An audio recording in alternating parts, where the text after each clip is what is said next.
Hola a todos.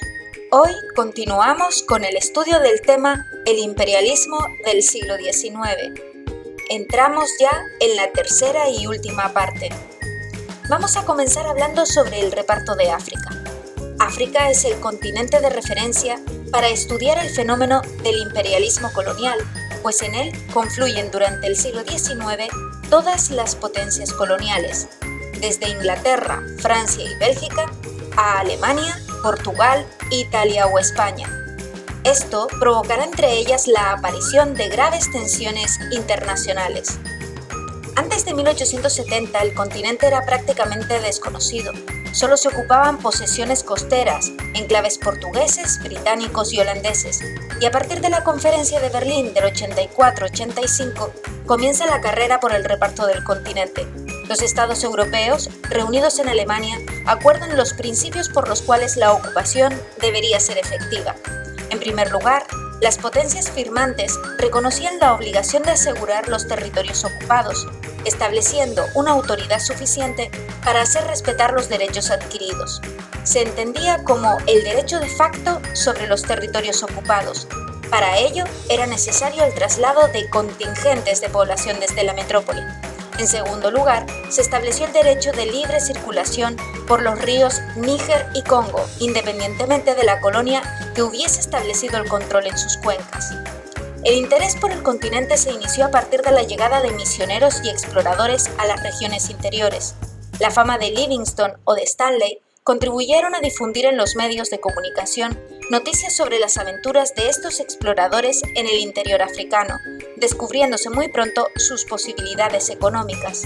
Stanley encontró en el rey belga Leopoldo II el instrumento necesario para encabezar un proyecto de ocupación y explotación colonial.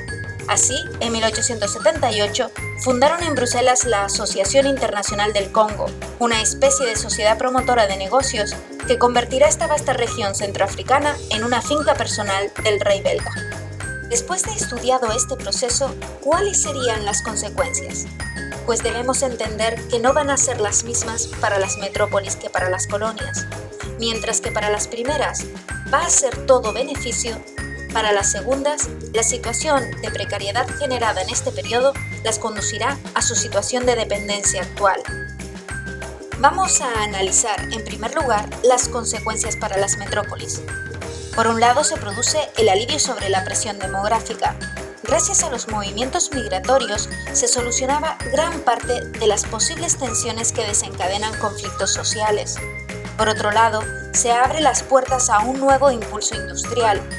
En este momento se consolida lo que se conoce como la segunda fase de la revolución industrial. Pero, ¿y cuál es la situación para las colonias?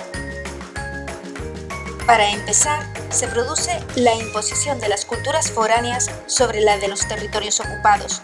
Es lo que se conoce como aculturación, con una pérdida de identidad propia. Se produce así una occidentalización, con un cambio de sociedades tribales a sociedades urbanas, lo que supone la ruptura con las estructuras tradicionales. Por otro lado, aparece la segregación racial, una consecuencia de la llegada de población europea, lo que va a relegar a los nativos a un papel secundario y a la privación de sus derechos civiles. Esta situación, en Sudáfrica, por ejemplo, se perpetúa hasta los años 90 del siglo XX. En tercer lugar, se produce la dependencia económica, que se relaciona con la industrialización impuesta por la metrópoli. Esto convierte a estos países en proveedores de materias primas y mercados de consumo, pero por el contrario, no se les permite un desarrollo industrial ni comercial propio. Por último, aparece la dependencia política, ya que la relación con la metrópoli es de total inferioridad, existiendo un claro dominio y control foráneo que limita el crecimiento y somete a la administración colonial los territorios ocupados. Esta situación política dará lugar a protectorados y dominios propiamente dichos. El resultado de todo esto será la configuración de un mundo bipolar, con naciones desarrolladas dominantes frente a zonas subdesarrolladas dominadas, en las que pese a haberse producido movimientos de independencia política, en la actualidad se mantiene el sometimiento en el aspecto económico. Y así ponemos fin al tema de el imperialismo en el siglo XIX.